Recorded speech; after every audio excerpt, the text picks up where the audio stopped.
Hi everyone, welcome back to this channel. If you are new, welcome and hi. Thank you for joining us today. So I'm going to be doing the story of Daisy de Melker, the famous poisonous killer, So who is Daisy? Daisy is Hancon Smith, who was born in June 1886 at the Seven Fountains near Grahamstown in South Africa.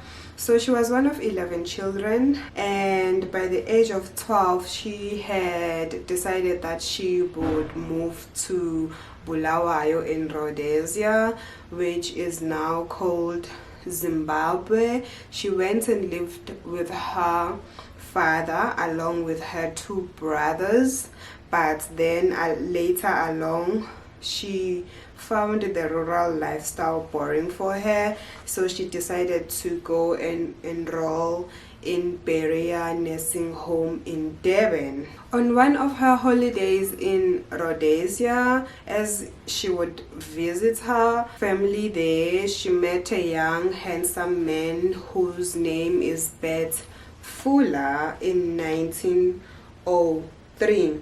The man was a civil servant at the Native Affairs Department at Broken Hill. They had planned to get married in 1907, which is like approximately 4 years later, but Fuller had contracted a black water fever, which led to him passing away at his bedside, with her wife holding her hand. But the funny thing is, Fuller had left a will, and everything, or the money, was under his wife. So in March 1909, about 18 months after the passing of Daisy's husband, Daisy was able to get married again to a man called William Alfred Cowle, a plumber in Johannesburg. She was just 23 years old and her fiance was 36 years old. So the couple had around 5 children. First were twins who passed away in infancy.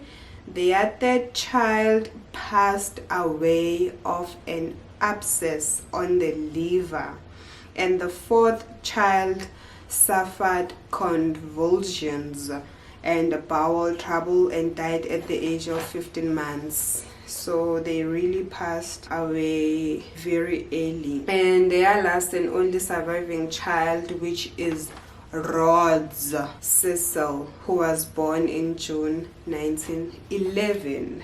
So with Daisy's first husband, remember before William, he had a fiance who passed away. So now she has her first husband, whose name is William, and they have one surviving child whose name is Rhodes. Yes. So on early of the mornings around January, William became ill soon after taking Epsom salt prepared by his wife. So the first doctor who attended him did not consider his condition serious and prescribed him a bromide mixture.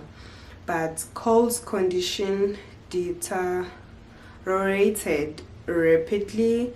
Not long after the doctor had left, he took a turn for worse. Things were just getting worse, and his wife asked the neighbors to help and call for another doctor, but William was in excruciating pain when the second doctor has arrived, and he was foaming, like he foamed at the mouth, and his face was turning blue, and he was screaming in agony. If the doctor is touching him or he was being touched, the way he was feeling pain until he passed away. That was definitely a painful send-off. So when he was faced with these symptoms, the second doctor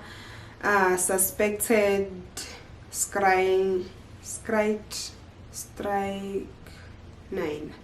So as he was faced with these symptoms, the second doctor that was called to oversee William, he suspected that these symptoms were showing strychnine poisoning, and he refused to sign the death certificate.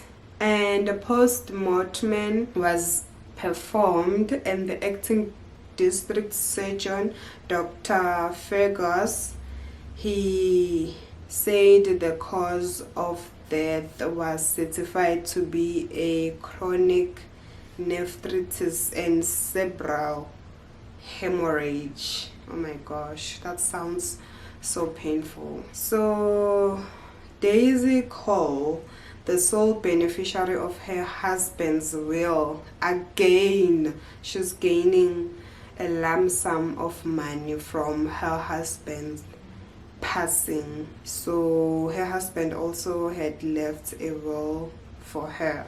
So after a while, as Daisy was around the age of 36, and 3 years to the day after her previous husband's passing, Daisy was married again to another plumber. Remember, her first husband William was a plumber in Johannesburg. So her second husband is also a plumber, and she is married to him, and his name was Robert Sprout.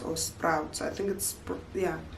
And he was 10 years her senior. And in October 1927, Robert became violently ill. 3 in a row. He was in great agony. He suffered severe muscle spasms similar to those experienced by Daisy's previous husband. So at least a few weeks later, he was able to recover from that, but then again he suffered a second fatal attack after drinking some beer in the company of his wife and stepson Rhodes. Remember, Rhodes' father is Daisy's first husband William. He suffered the death of this while he was with them, and then he passed away maybe 2 months later, around November, and the physician was attending him and certified that the cause of death was osteosclerosis and the cerebral hemorrhage. So no autopsy was performed. Following that, Robert's death and his widow, Daisy de Melker, inherited, oh, this is a lot of money. This is like 4,000 pounds. I would assume that in this day and age it's like equivalent to like millions, you know. Plus further, he also inherited his pension fund. Oh my gosh, this woman. And mind you, this husband Robert, you know, he was Robert Richard. The second husband was actually a senior, older. So obviously he was getting to a point where he was be on a pension. You know, he has worked so many years, so he had a lot of money from his pension fund and a lot of money that he has worked for or saved, you know, or left behind for Daisy. Fine. And then on the 1939, Daisy Sprott's married for the third time. She's married for the third time, but this is her fourth husband.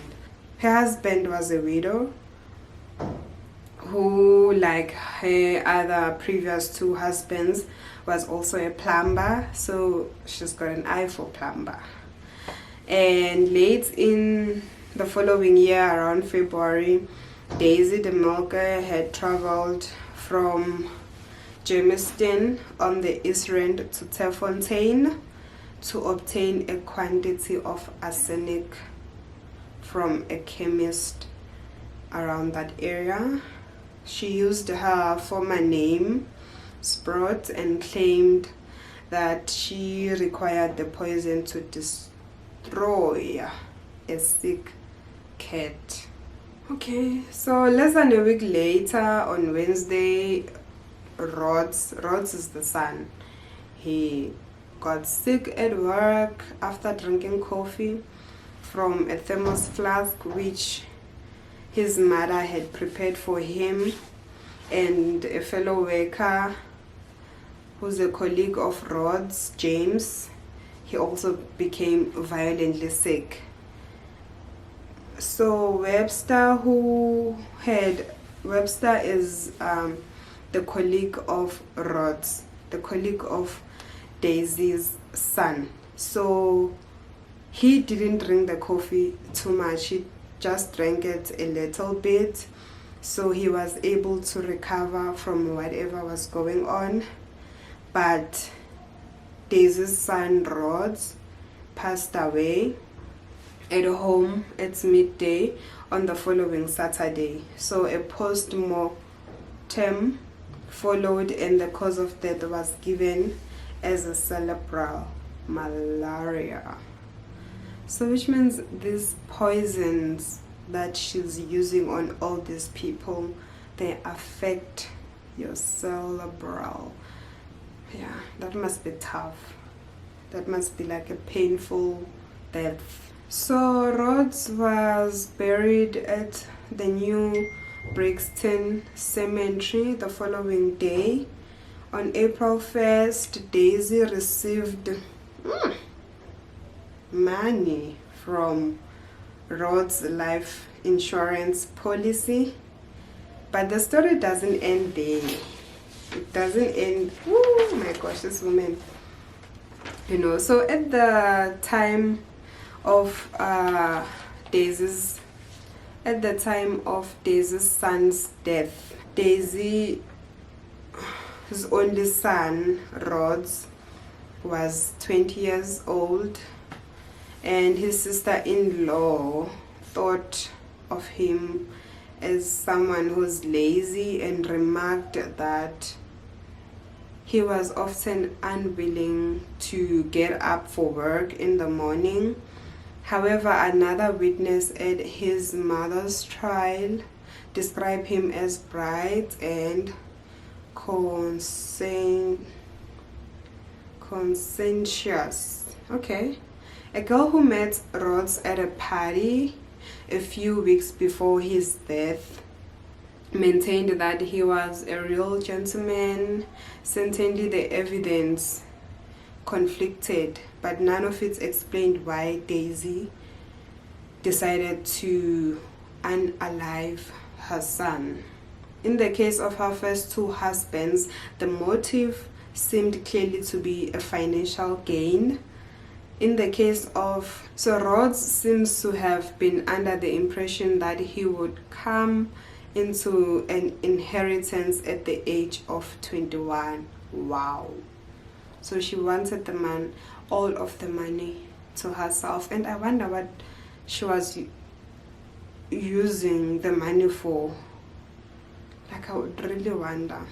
So the most obvious answer is that she simply didn't like him and that he was disappointed to her. So she had pampered him all his life, but he really showed her any consideration in return. But it's your child. How could you feel like your child is a burden to you? You're the one who brought him in this world.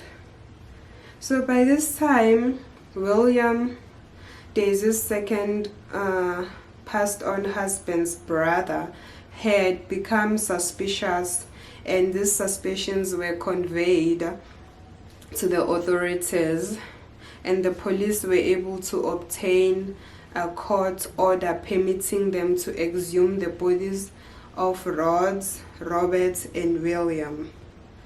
And the first body to be removed was that of Rhodes, the son, and the corpse was found to be in an unusual good state of preservation, which is characteristics of the presence of arsenic in large quantities.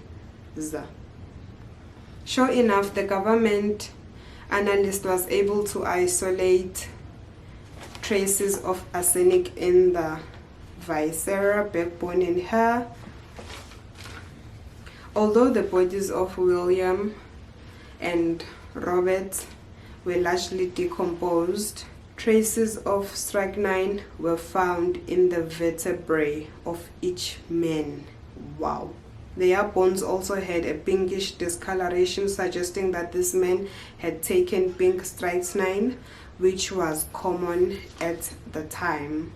So traces of arsenic were also found in the hair and finger nails of James, which is Rhodes' colleague who had survived from drinking coffee that was made by Daisy for her son. So a week later, the police arrested Daisy and they charged her with the murder of all three men, and the public interest in the Daisy's case grew, and the newspapers gave the story a great deal coverage, and the Tefontaine chemist from whom she had bought the arson that killed her son recognized Daisy from a newspaper photograph as being Mrs. D.L. Sprott, who had signed the poisons register and went to the police. So Daisy's trial lasted 30 days and 6 witnesses were called for the Crown, and less than half this number for the defense to present the forensic evidence. The Crown employed the services of Dr. J.M. Vatt, an expert toxicologist and a professor of pharmacology at the Vets University.